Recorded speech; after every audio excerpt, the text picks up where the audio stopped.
2025년 2월 20일 목요일 말씀 묵상 함께 시작합니다. 오늘 말씀은 누가복음 5장 12절에서 26절까지 있는 말씀입니다. 저희는 새 번역 버전으로 함께 말씀을 묵상하고 있습니다. 우리 함께 말씀을 묵상합니다. 예수께서 어떤 동네에 계실 때에 온 몸에 나병이 든 사람이 찾아왔다.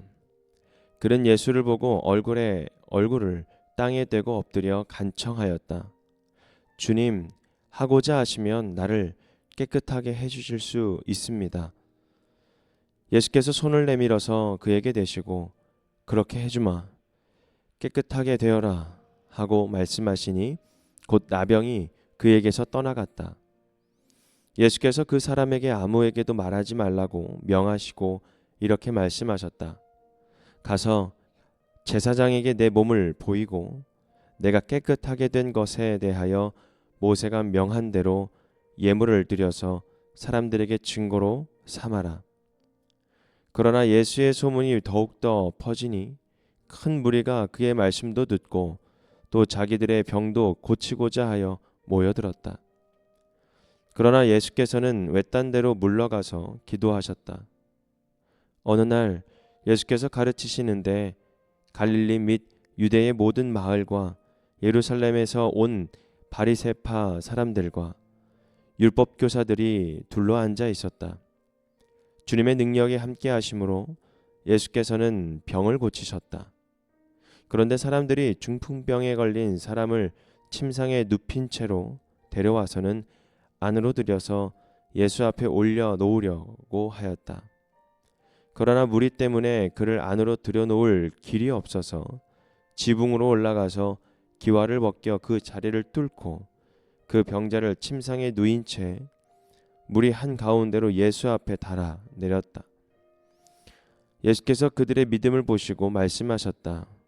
이 사람아, 내 죄가 용서받았다. 그래서 율법 학자들과 바리새파 사람들이 말하기를 하나님을 모독하는 말을 하다니 이 사람은 누구인가? 하나님 한 분밖에 누가 죄를 용서할 수 있는가? 하면서 의아하게 생각하기 시작하였다. 예수께서는 그들의 생각을 알아채시고 말씀하셨다. 어찌하여 너희는 마음속으로 의아하게 생각하느냐?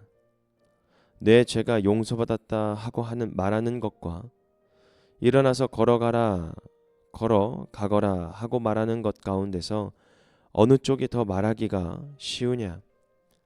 그러나 너희는 인자가 땅에서 죄를 용서하는 권세를 가지고 있음을 알아야 한다.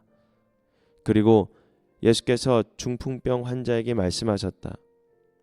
내가 너에게 말한다. 일어나서 내 침상을 치워들고 내 집으로 가거라.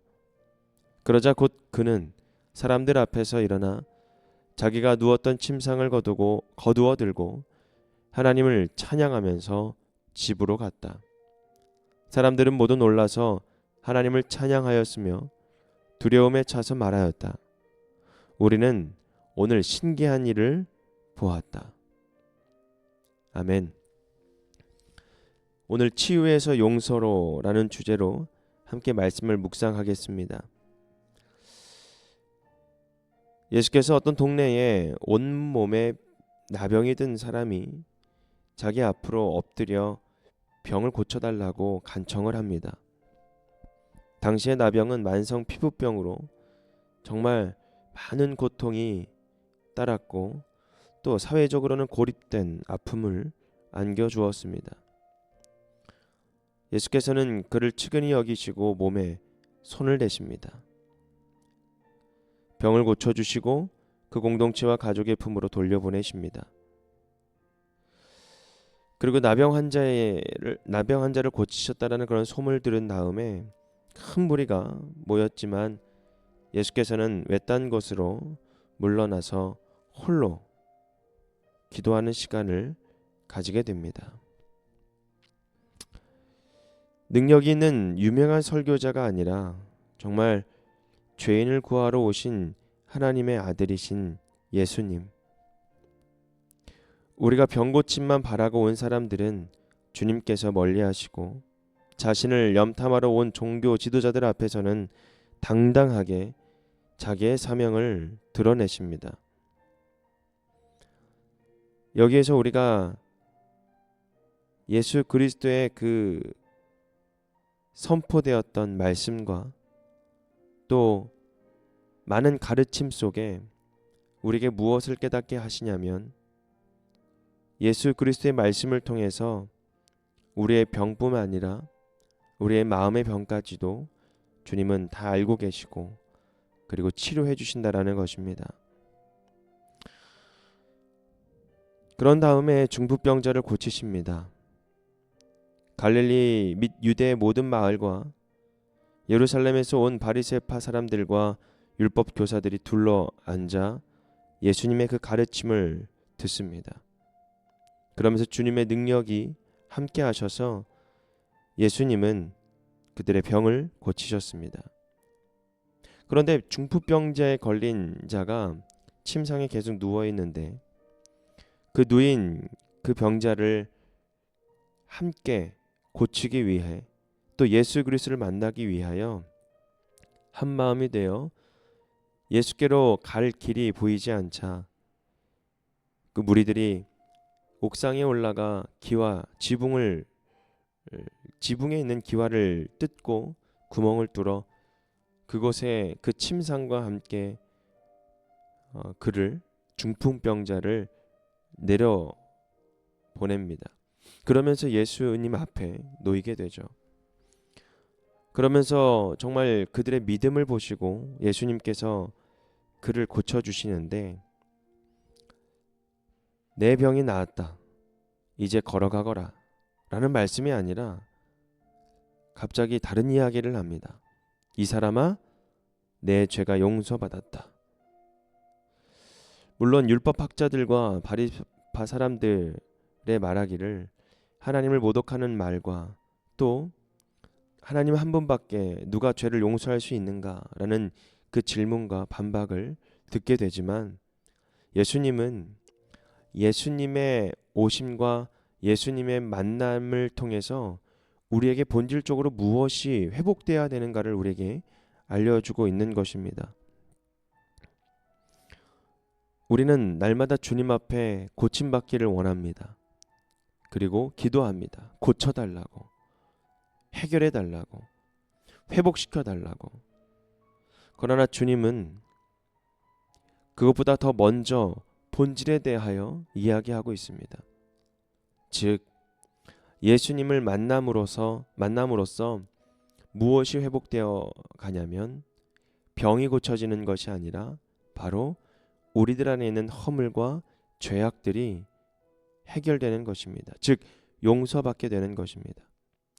예수님은 우리에게 다가오시는 이유가 그리고 이 땅에 오신 이유가 모든 이들 즉 우리를 즉 나를 구원하여 주시기 위하여 죄인으로 살아갈 수밖에 없는 우리들을 용서하여 주시기 위해 이 땅에 오시고 십자가에 못 박혀 돌아가시고 그리고 우리를 위하여 다시 하나님의 약속인 그 언약의 말씀을 이루신다라는 것입니다.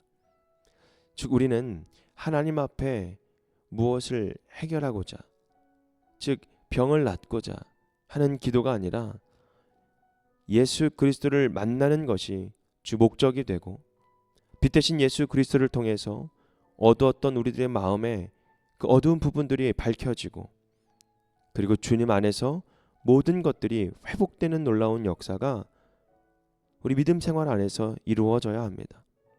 그랬을 때에 우리의 모든 문제가 해결되고 즉 환경은 혹시 달라지지 않을지라도 내 안에 마음이 완전히 달라지며 생각도 그리고 마음의 병 또한 모든 것들이 회복될 것입니다.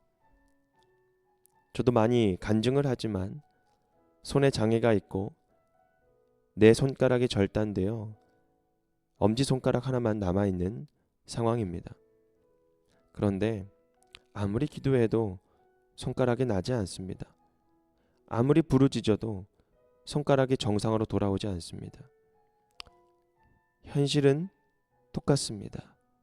그러나 주님께서 나를 만나주시고 주님께서 나를 하나님의 아들로 자녀 삼아 주셨을 때에 저는 잃어버린 손이 아니라 잃어버렸던 나의 하나님이 만져주시는 그 마음, 하나님이 함께하는 정말 하나님의 그 사랑과 긍휼하심을 얻게 되었습니다. 손가락은 잃어버렸지만 정말 하나님께서 보이지 않은 손가락으로 저를 많이 위로해 주시고 살아가는 데 있어서 그렇게 불편함이 없이 오히려 잃어버린 것보다 얻은 것이 더 많게 느껴질 수 있도록 감동과 은혜를 허락해 주셨습니다.